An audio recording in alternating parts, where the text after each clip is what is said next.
Welcome to the Hard Faith Podcast. I'm your host, Spencer Fulmar. I'm a filmmaker and producer and the founder of Hard Faith. At Hard Faith, we believe life is hard and God is good. And today we have filmmaker, award-winning filmmaker, Peter Iengo. Peter, welcome to the show. Thank you for having me. Peter, we got connected at the first inaugural Hard Faith Fest, New York City, just this past December, and your film, your feature film, One More Time, won Best Picture at our show. Would you share with our audiences how you found out about Hard Faith Fest New York City? So I utilize Film Freeway, Mm-hmm. and on Film Freeway, I was looking for Christian-based film festivals. I am a New Yorker, born and raised. I live in Brooklyn, New York, and I was really trying to find Christian faith festivals that were here in New York to celebrate Christian filmmaking. And I came upon your festival here in Manhattan, and I says, "Well, it's Manhattan. I got to do it." That's awesome. Um, Share a little bit with audiences, and we'll talk more in depth, but just as a little overview, can you share a little bit of the long line and a short summary of One More Time? Sure. So One More Time is a film about my personal journey of grief. I lost my father in 2020 at the beginning, the height of COVID, April. And I found a faith-based healing group, a grief group. It's an organization called GriefShare. And that organization helped me through Christian faith healing to counsel me through grief. And it also brought me very close spiritually to God and to my religion. And I wanted to make a film that honestly depicted what the grief journey is like, and more importantly, what my journey was like, and what this grief program looks like, and what it does for you. And of course, why we're all here, which is the power of faith and how faith helps you, especially with grief.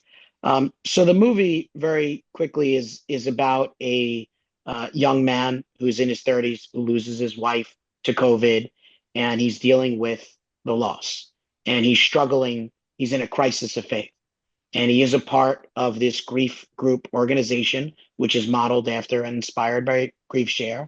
And the pastor and another member of the group are helping him find his faith and helping him navigate his grief. Mm. And we intercut the movie, which is very unorthodox and experimental. We intercut the narrative scenes of the movie with interviews of the pastor and the facilitator of my group, Brian Kay, who runs my GriefShare group, his testimony, his story about grief and the program, and Stuart Sandell, who's a chaplain, and his story with grief, losing his mother to terminal cancer, and being a chaplain, helping people through God, and some interviews from me talking, honestly about my journey. Thank you. Yeah, it's a really powerful film, and I do love that experimental aspect of it, of the interviews and the real life testimonies, plus the narrative story ongoing. As soon as we saw your submission, myself and the judges, we all just thought it was a really beautiful, deep, moving, hard faith film, and we're really honored to share it with our audiences and screen it at the New York Film Festival. It's a New York story. And we're so glad that you were able to come, and your mom came out, and some of the people involved with the film. And tell us, what was your experience at Hard Faith Fest, New York City? Well, I'll tell everybody watching and listening to your program that you did a wonderful job and you made a beautiful Thank you. film festival. I have a history with film festivals. Hmm. I'm in my late 30s now, but I've been a part of festivals since I was 18 years old. And with Cannes in France, and festivals out in Los Angeles, in California, and whatnot, and of course here in New York. And you guys did a great job. You made a beautiful festival. And let's all be honest, it's wonderful to be in Manhattan with a film Yeah. festival. It's just such a wonderful backdrop. One of my co-producers, Alan Fox, came, so we had some of the actors in the film, so it was exciting. We had our little entourage.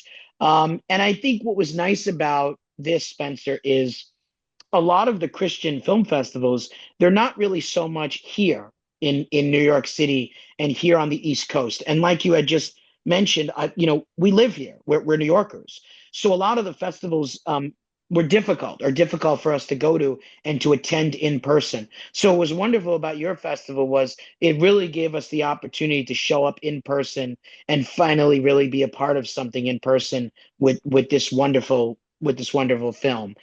So I loved your festival. It was really, really great. I thought, the screenings were wonderful.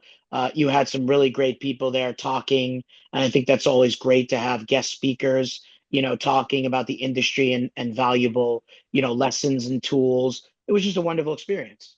Thank you, Peter. It was great communicating with you throughout the entire, submission period and whenever we're getting closer to the festival and programming. And it was great to meet your mom and some of your crew. And the audience were really moved by your film screening. And then you won, obviously, for Best Feature Film. Um, and this film obviously is very personal. What was it like? And I'm sure you've screened this film, multiple times, but what was it like, screening this film with an audience and talking about this movie, the award show? What was the whole experience like, especially with your mom? Well, what's interesting is that, like I had mentioned Yeah, before, a lot of these Christian festivals are out of the state. So sure. your festival actually was the first time that we were able to, or for this movie, where we actually finally got to see it like on the big screen. That's Um, cool. so, we had done some of our own kind of screenings, but it wasn't on a big screen in a theater. So this was like the first time Mm, doing this project we got that. So it was really a exciting moment for us to get that experience. But any time that you're able to do this and you're in that type of atmosphere where you get a chance as the filmmaker to see the reactions of the people that you made the film with and also a general audience, it's just it's wonderful. It's heartwarming because you really get to look around and see, you think about story moments and beats and you say to yourself, does that joke land, or does that emotional moment land? let mm, me let me gauge the audience and see, are they reacting to that moment? Are they crying at that moment? Are they gasping at that moment? Are they laughing at that moment? So it's really wonderful to kind of see that and say to yourself, does all that work from the writing to the directing and then the editing that you're putting those moments together, do they resonate with the audience? And when you see the reactions, I don't think that there's anything more rewarding in what we do.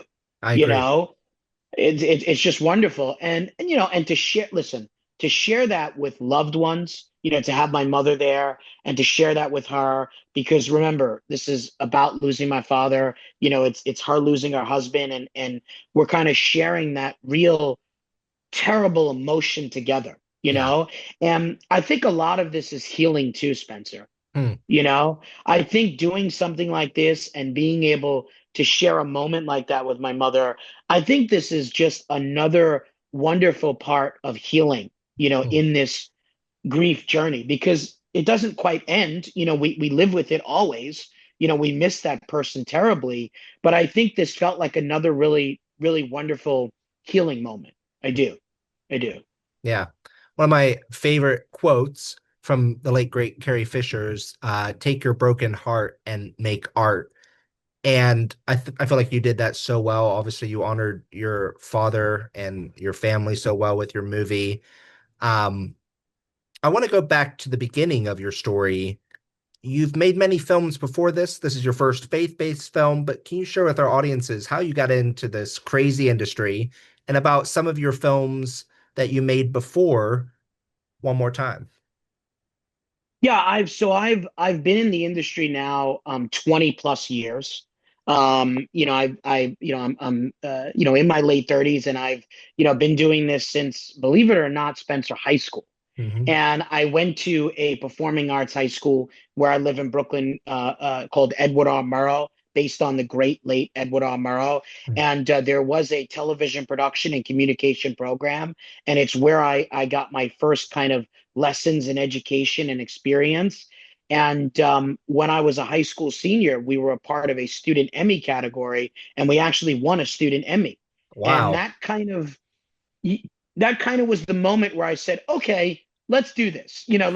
Let's pick a college and let's go after this. Yeah, I'm in. I'm 100%. The universe is telling me I should do this. Yeah. And so, going to college and studying film, it was just such a wonderful experience.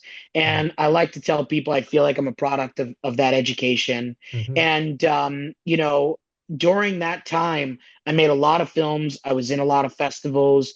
And it's just been this really incredible career. I made a lot of short films back then that were in a lot of film festivals. Two of the short films that I worked on back then were in Cannes in France, in the Cannes Film Festival, which Wow. was incredibly big moment, Oh big yeah. moment. I had done a short film that was in a film festival in LA, which while I was in college, flew out to Los Angeles and experienced like LA and Hollywood for the first time. I ended up winning a short film and a director award for the project. Um, and from that point, I was very excited when I was a student to make a feature film.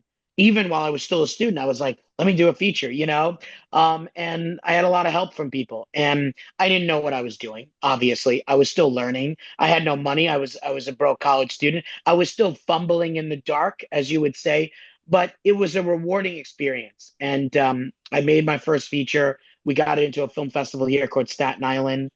We won a feature award, and we got distribution by a small boutique company called SKD Media, and it got put on DVD. And that felt like, the greatest accomplishment in the world. I felt like a movie star at the time. Oh yeah. Um, and I just began a long journey of, working here in New York on set, on TV and film, indie and network, and just being a PA, earning my stripes, meeting people, gaining experience, and still making shorts, still putting them in festivals, still winning awards.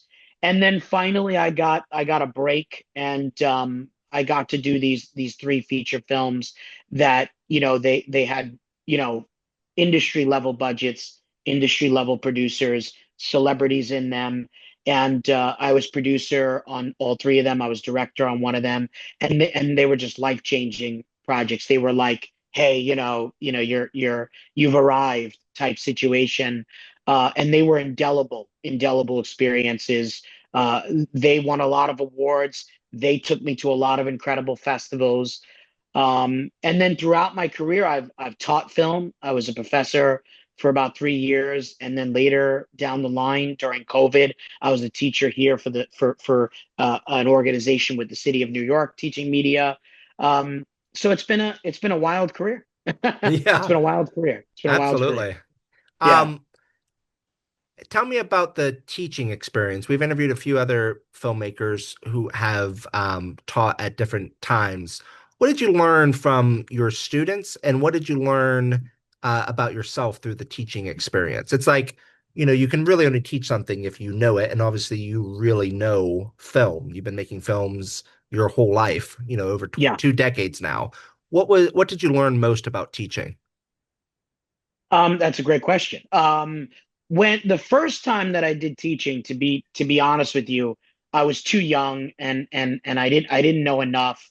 I was grateful that they offered me the opportunity, but I think it was too early. It was premature, and I think I kind of lacked the experience that I needed. But still was a wonderful experience because at the time I met a few people that ended up becoming people that came to work with me on professional projects. And Mhm. those relationships still exist to today. Wow. And one of them was a young girl who was a student of mine and then became a student teacher who has been a co producer on all my films, including One More Time. Wow. Um, and it's just been a lifelong thing. But I would say that more recently, when I got back into teaching and I did this program with the city here in New York, that felt good because that felt like now I was in my middle 30s. I felt like I had a really good history and a lot of professional experience, and I felt like I had a lot to give back. And I love that. And it felt so rewarding to Mm. be able to do that. And I was so passionate about, just talking film and teaching them film, and seeing younger people and or people for the first time gravitating to this and kind of discovering the wonder of it, and Yeah. being able to kind of share that wonder and maybe even kind of direct them and guide them, a certain way with that, and seeing those talents and saying, hey, maybe you'd like this or maybe you'd like that. And what I'll say, Spencer, was when I was teaching during COVID, because we were on lockdown, Hmm. um, we were all stuck inside, Yeah. and we were all kind of nervous and scared, and didn't really know what tomorrow was going to bring. And I think what was wonderful about these classes was we were doing them remote, but every day we were like meeting with each other, and it almost became like this safe place for Yeah. all of us. And we even started doing this like Thursday night movie night, where Hmm. like part of the class we would do like a screen share on Yeah. on the Google meeting, and we'd watch a movie and then we talk about it, and they all got excited because it was like going to the movies together. And Yeah. it was just That's it was sweet. really, I think it was really special during that time. And again, the gentleman I was talking about earlier, Alan Fox, who was one of the co-producers of him, he was one of my students in during the COVID. And then Wow. again, another person that, I created a great friendship with, a relationship with, and then came on professionally work with me. So um, I think teaching, Spencer, helped me tremendously during COVID and my grief. Yeah. And I also think that it made me, in large part, a better filmmaker. Hmm. I I, think that it really did. I bet. I love that. That's such a great answer. Um, what was at what point did you know that you were going to make a film like One More Time, that you were going to share your own personal story? You know, I it's I've made some films myself that have been personal, Right. and it feels a little bit more terrifying than just making a fictional story or like an action film. Um, it has its own challenges. So when did you know that you were going to make a film about such a difficult time of your life? And when did that begin? And what was that like? So the GriefShare program, one of the things that when you're a part of it, that they a big tool that they use is they recommend that people write what they call a grief letter. Hmm. And they kind of frame it as you write a letter to that deceased loved one, Hmm. and you try to get all the emotions and feelings and maybe even things that you felt that you didn't get a chance to say that you wanted to before they passed in that letter. And it can be very cathartic. They find that it's very, very helpful. um, I was having a lot of trouble with that, Hmm. writing that.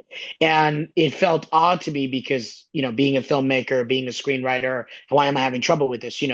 This kind of journaling task, if you will, Yeah. and one of the things that once my facilitators got used to me, because, I was there, continuing to be there, was they had just recommended to me, well, what if you thought, like, how would you approach this as a screenwriter if you were writing this as one of your films? Hmm. And that simple comment and almost advice, and kind of guided me to, I said, well, let me write this as kind of a film, and let me see if I can get out some of those helpful emotions and that journaling that way. And that's how this really started. And then over time, I realized that one of the other, I think, things that they talk about in Grief Share that felt very, very, that hit me very hard was my facilitator had said a lot of times, if you had met God tomorrow, if you had stood before God, if you had stood before Jesus Christ tomorrow, what would you say to them you did with your time and your talents here on earth? Hmm. And that hit me hard. Wow. And I thought about that, like, wow, profoundly. And I said to myself, you know what?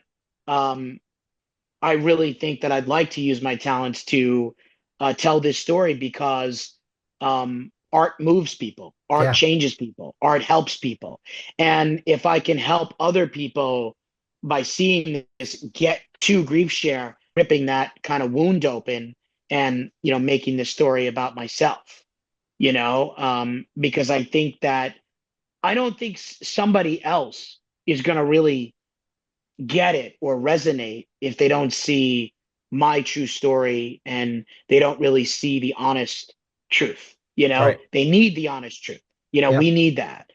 So it kind of evolved from those two things, from struggling with the journaling and the grief letters to writing it out, and then them saying kind of that profound message and kind of putting those two together and saying, wow. And then feeling inside like, man, I want to try to help people. I want to try to Mm. inspire that hope, and if my story can do that, let me do that, you know.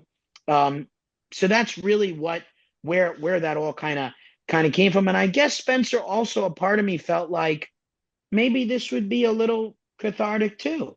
Yeah. Maybe this would help me Yeah. inside, emotionally, by doing this and working with other people and telling my story and doing this. Maybe that'll be helpful too. Maybe that'll help my grieving and my pain as well, you know? And has it? 100%. Yeah. 100%. I think that all the things that I could talk about, grief share, making the movie, teaching during COVID, I think all those things are like bullet points, if you will, Spencer, of what helped me survive my grief journey. Mm. Definitely, because I really honestly can tell you that I cannot imagine how much more difficult it would have been for me without those things, because my father was everything to me. Mm. I loved him. We had an incredibly close relationship. He was my best friend. He was my biggest supporter in filmmaking. And so if I didn't have that stuff, I truly don't know what that would have looked like, Spencer. You Mm. know, I don't think I would. I don't know. So yes, 100%. I think it's helped me tremendously. And for our audiences, you shared a little bit that you lost your father during COVID. And then how did you find GriefShare? And for our audiences that aren't familiar with this ministry, can you explain a little bit more about it? Sure. So, my father, like I had said earlier, he died at the height of this whole pandemic in April Yeah. of 2020, when things were really just, absolutely, I want to use the word insane, Yeah. and I knew nothing about this, and I tell people that I wasn't even as devout of a believer, Hmm. in Christ, in my faith, as I've become thanks to this. So I didn't know about these resources. And the city organization that I was working for with New York City teaching, one of the colleagues that I worked with, I didn't even know this at the time, she had lost her husband several years prior, Mm. to a sudden heart attack. And she was a very devout Christian. And she was the one that reached out to me while we were in lockdown and said to me, hey, I went to this, and it like saved me and it helped me and it continues to help me. And she said to me, don't think just because you're not, devoutly religious, or that you're even Christian, because Spencer, I'm Italian, I'm Roman Catholic, so she was like, don't think just because that, you can't go. Um, so she recommended it to me, and um, there wasn't a lot available because of what was going on with COVID. But they had gotten back to me pretty quickly and had given me somebody's contact information that was about to set it up like via Zoom. Mm. Because normally these are in person, these are at, churches, these are at ministries, but they said somebody's about to do this Zoom because of lockdown, and that was Brian, who became my facilitator, and I had reached out to him, and he immediately, had gotten back to me and said to me, hey, listen, please, join us, and this is what's going on. And of course, during all this, I discovered kind of the reality of this like massive thing that's going on, that so many that like I never knew, and so many people I know didn't know, and like me and you have talked about, it's in 28,000 churches, Yeah. And I'd and never heard you of it. know exactly. And Yeah. and at the time they're telling me about books like actual books and workbooks and material I'm going to be purchasing. And, there was this just massive, beautiful kind of organization that I had just kind of stumbled into. And it just was incredible. And that colleague at the time, God bless her for recommending that to me, and discovering it, and what I know now, Mhm. And how soon was it after your father passed did you start GriefShare? It was relatively very soon. Mm, So I want to say that it was probably about maybe I think I'm going to say about 2 months later. that's great. About yeah, about I think it was about 2 months later. It was very quick, which is another reason why I said to you before, like I 100% couldn't imagine what I'd be like, because I didn't even hesitate. I dived right into something because I was so shattered and broken. And then of course with lockdown, it was like, where am I going to go? What am I going to do? How, I can't even get together with a buddy, or I can't do something to try to help with what I'm feeling. So I just, like, as soon as this was presented to me, I had to dive into something, you know. So yeah, so I went into it head first, and I'm extremely grateful that I did, because GriefShare really became, besides the remote teaching that I was doing, it really became like, not just an outlet, but I guess a social, thing for me to do during that. It Mhm. was something during that whole experience. So it's just really a tremendous, wonderful group, and support system. And of course, um, who's not grateful and appreciative that they're doing something like this for free too? Yeah, it sounds like an So amazing all of it, program.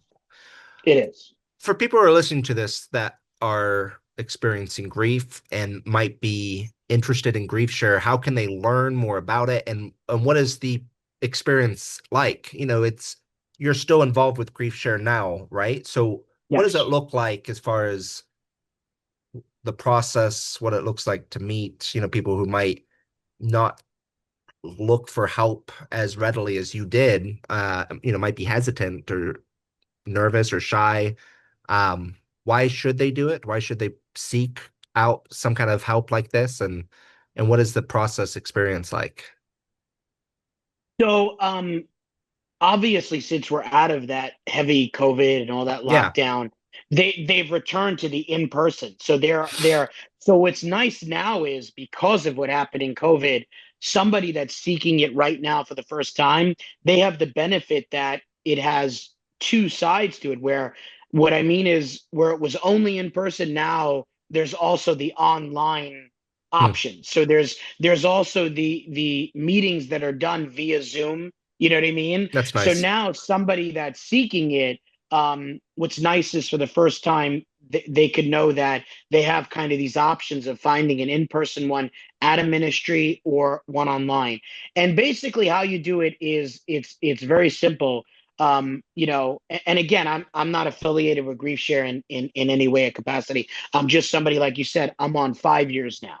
You Yeah. know, but I know that it's very easy for somebody. They can go to their website, which is simply griefshare.com.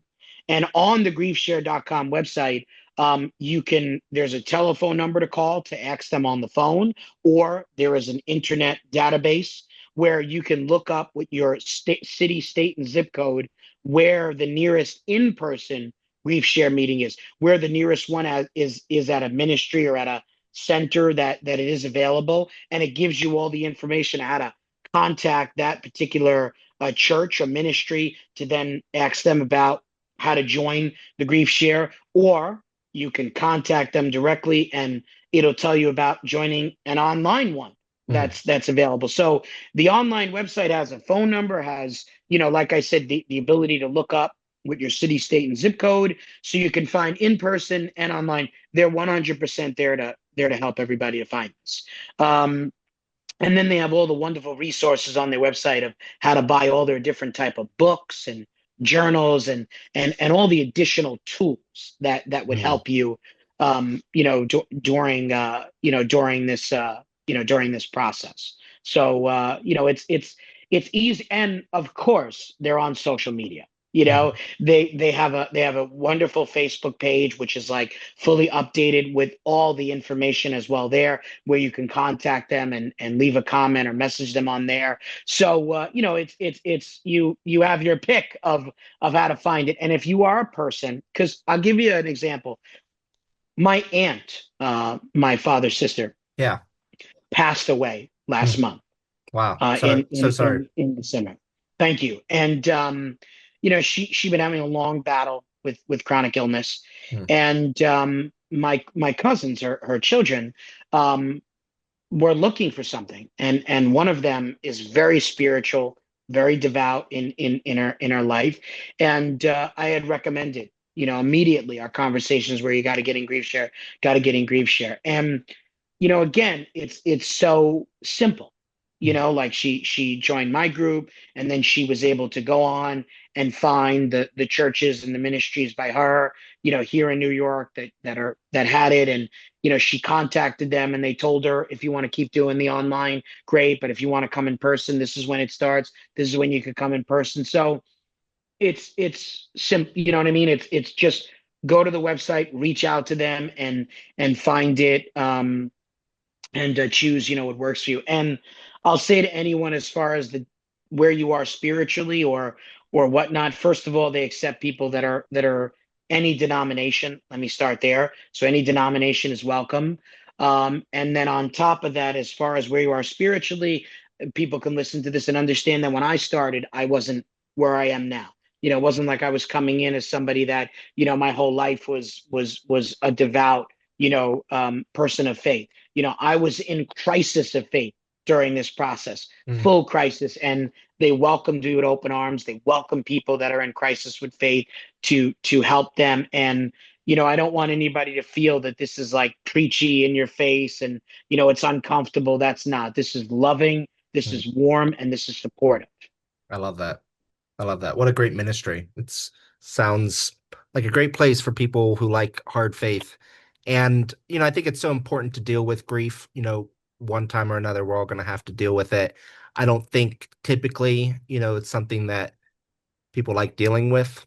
But I think if you deal with it in a healthy way, like you have, you can find healing quicker and, in a group like that. And even too, just the spiritual awakening you've had through this process sounds like it's been so edifying and beneficial to you. And now you're sharing these resources with others.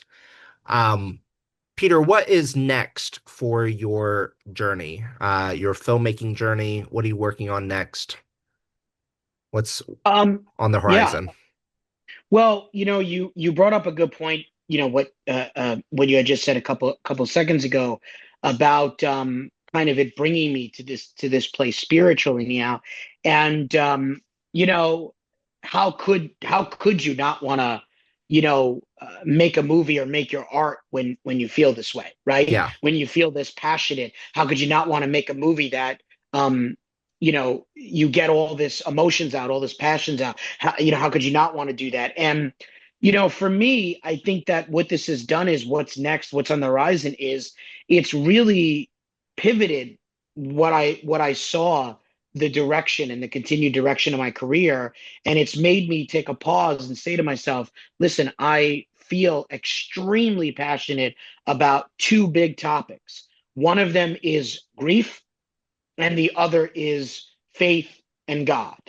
And there's these huge topics that I'm so passionate about. And they've given me this pause where I've said to myself, I really would love to kind of push my career and my filmmaking in that direction where I could continue to tell stories that are reflective of these topics of faith and of how wonderful that is, and about God and the incredible beauty of our religion and believing in God and the power of faith. But also I feel very passionate and connected to grief. And I know some people may say, that's a dark thing to be attached to, but I don't see it that way, Spencer. I see Hmm. that I went through a very profound thing, like you said, something we're all going to go through that Yeah. really shakes us to our core. And I really feel like there's so much more to tell because I did this movie with pennies myself independently, and Hmm. I feel like there's still so much more to tell in this topic with the right resources and the right partners to tell with both of these topics, the faith and the grief. And that's really where I am right now moving forward is I've worked on developing a story, and that story kind of builds on everything that I've been a part of these last 5 years, and everything that I did with the one more time, and everything that I've gone through that really builds on grief and the journey of that, and this wonderful program, and the power of faith-based healing and finding God, and all of that together. And that's really what I hope to continue to champion, is to find the right resources and partners to really make that movie, to properly get that across, and really help bring people together and show them that hope, and show them that there is hope, and there is help, and there is that message out there. um yeah, that's my focus, and I love the idea of doing that, and hopefully growing in this Christian faith, community of filmmaking. You Yeah. know, I, Yeah. I I hope to grow professionally in that. Yeah, you know, maybe even go back to some teaching too. I would love to consider that. I don't think when you do those things that those doors are ever closed. Hmm. You know, I'm young. I would love to explore, opening that door again. I think I have even more that I've been through to share now Yeah. with students. So I think all of that is where I see the future, in some capacity for myself. That's my hope for what's next. Brilliant.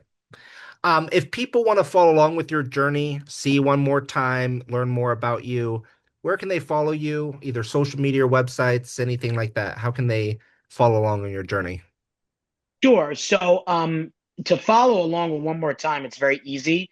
We're on social media, so you could follow one more time on its official Facebook page, which is One More Time Movie. So just One More Time Movie, and you can easily, like the page, follow it. All of our up-to-date information is on there about the movie, its past festivals, etc. As far as seeing it, I would say, Spencer. I never saw it being distributed because I always saw this as maybe a tool to help me get to the to get to people wanting to help me do this with more resources and get it. But if somebody was so inclined to maybe distribute what we have so far, sure. If that happens, then certainly that information will be also on the Facebook page. And me, you can find me, all on social media. Follow my Facebook and my Instagram, Peter Iengo, follow me. And, also my company, Indelible Films. You can follow that online on Facebook, and on the internet. We have our own website. So, I'm there. I'm there. You can follow along. Wonderful.